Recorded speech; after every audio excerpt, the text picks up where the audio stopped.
شروع ہوئی تھی بات سورہ بقرہ کی. سورہ بقرہ کو سورہ بقرہ کیوں کہتے ہیں؟ بقرہ کے معنی تو گائے ہوتے ہیں، تو سورہ بقرہ کو سورہ بقرہ کیوں کہا گیا؟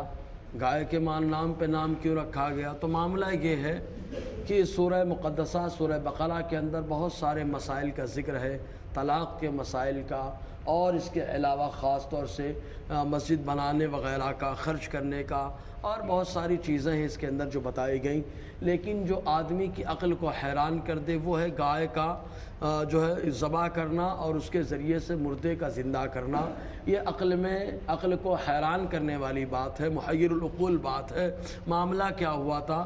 بنی اسرائیل میں دو بھائی رہتے تھے چچازاد.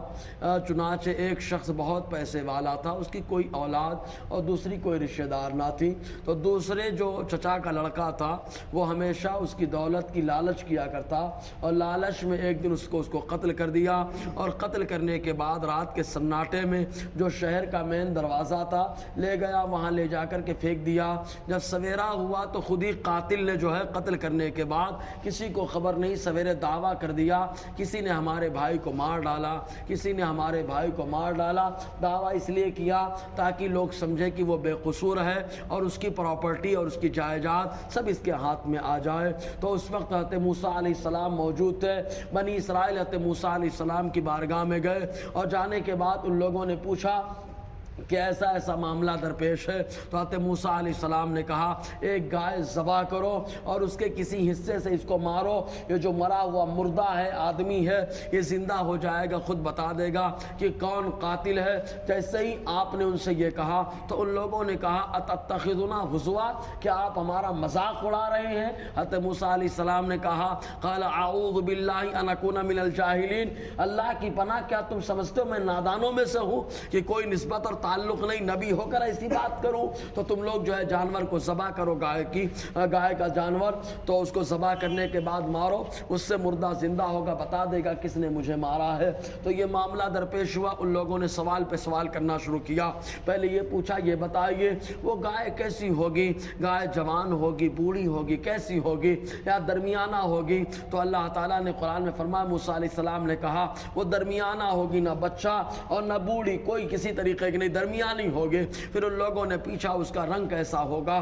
تو حضرت موسیٰ علیہ السلام نے کہا صفراء فاقع لونھا تسر الناظرین، بالکل پیلی ہوگی، اتنی خوبصورت کہ دیکھنے میں بڑی بھلی معلوم محسوس ہوگی. تب ان لوگوں نے کہا کہ گائے سے تو کام لیا جاتا ہے، کیا اس سے سچائی کا کام لیا جاتا ہے کہ اس پہ پانی رکھ کر کے ڈھویا جا رہا ہو اور کھیتوں میں ڈالا جا رہا ہو، یا یہ اس سے جتائی کا کام لیا جاتا ہے؟ حضرت موسیٰ علیہ السلام نے فرمایا بل مسلمۃ لا شیۃ فیہا، ارے وہ مسلم ہے، نہ اس سے جتائی کا کام لیا جاتا ہے نہ سچائی کا کام لیا جاتا ہے. اور اس زمانے میں ایسی گائے صرف ایک تھی، اور وہ بھی ایسی گائے تھی کہ معاملہ یہ تھا کہ ایک شخص بڑا نیکوکار تھا بنی اسرائیل میں.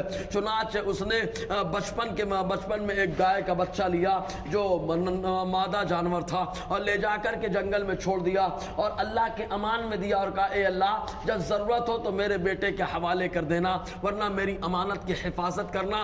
ادھر ڈالنے کے بعد اس شخص کا انتقال ہو گیا. اب وہ وقت آیا کہ اس کا بیٹا بھی بڑا ہو گیا، اور وہ گائے کا بچہ جو مادہ تھا یعنی گائے، وہ خود بھی بڑی ہو گئی اور موٹی تکڑی اور فربا ہو گئی. وہ جنگل میں رہتی تھی. اب اس کے بعد اس نیکوکار کی اہلیہ نے اپنے بیٹے سے کہا جاؤ جنگل سے وہ گائے پکڑ کر لاؤ، تمہارے ابا نے تمہارے لیے چھوڑا ہے. تو اس نے کہا اماں اس کی پہچان کیا ہوگی؟ پوری نشانیاں اس کی والدہ نے بتایا. چنانچہ وہ جنگل میں گیا، اس گائے کو پکڑ کر کے لایا، اور لانے کے بعد اس کی والدہ نے کہا بیٹا لے جاؤ بازار میں، اور بازار میں جانے کے بعد اس کو بیچ ڈالو، لیکن جو بھی قیمت طے کرنا پہلے مجھ سے پوچھ لینا، اس کے بعد سودا فائنل کرنا. چنانچہ حضرت جبرائیل علیہ السلام بار بار خریدار بن کر کے آئے. پہلی بار آئے جو قیمت ماں نے بتائی تھی اس سے ڈبل قیمت لگا دی، اور شرط لگا دی اپنی ماں سے مت پوچھنا. لیکن لڑکا اگر ہمارے زمانے کا نوجوان ہوتا بولتا ڈبل قیمت مل رہی ہے، اب اماں سے پوچھنے کی کیا ضرورت ہے، ابا سے پوچھنے کی کیا ضرورت ہے؟ اس نوجوان نے کہا نہیں، پہلے میں اپنی ماں سے پوچھوں گا، اس کے بعد سودا فائنل کروں گا. 3 بار ایسے ہی ہوا. اس کی والدہ نے آخر میں کہا بیٹا یہ کوئی نیکوکار الگ معاملہ ہے، اس کا نیکوکار بندہ ہے، اللہ کی طرف سے آ رہا ہے، اب آئے تو اس سے پوچھنا تم ہی بتاؤ کب اس کو بیچنا ہے اور اس کی کتنی قیمت رکھنی ہے. تو جبریل علیہ السلام نے اس کو بتایا جب بازار میں لے کر کے پہنچا کہا ابھی مت اس کو جو ہے بیچو، بلکہ جب بنی اسرائیل تلاش کرتے ہوئے آئیں گے اور وہ خریدیں گے تب بیچنا ان کے ہاں، اور قیمت اس کی کھال بھر کے سونا لے لینا۔ چنانچہ یہ قیمت طے کیا تو جبرائیل چلے گئے، بنی اسرائیل تلاش کرتے ہوئے پھٹکتے ہوئے پہنچے اور جو گائے کو خریدا، قیمت دی، چنانچہ جو گائے کو جب فذبحوها وما كادوا يفعلون، قرآن کہتا ہے ان لوگوں کا من ذبح کرنے کا نہیں تھا، لیکن جب ان لوگوں نے ذبح کیا اللہ تعالیٰ فرماتا ہے مارو اس کے بعض حصے سے، چنانچہ ذبح کیا۔ کچھ لوگوں نے کہا کہ دم سے مارا گیا تو وہ مقتول جو مرا پڑا تھا زندہ ہو گیا، گردن سے خون کا فوارہ جاری ہو گیا، اور اس نے بتایا میرے چچا کے لڑکے نے مجھے مارا ہے اور مارنے کی وجہ میری پراپرٹی اور جائیداد ہے، یہ لینا چاہتا ہے۔ تو حضرت موسیٰ علیہ السلام نے اس کو پراپرٹی سے بے دخل کر دیا۔ لالچ کا انجام برا ہی ہوا، اسی لیے کہتے لالچ نہیں کرنی چاہیے، لالچ آدمی کو ہمیشہ خسارے میں ڈالتی ہے، اور بہر کہ تو اس کو جو ہے محروم کر دیا گیا۔ تو یہ جو واقعہ ہے گائے کے دم سے مارنا، مردے کا زندہ ہونا، عقل کو حیران کر دیتا ہے۔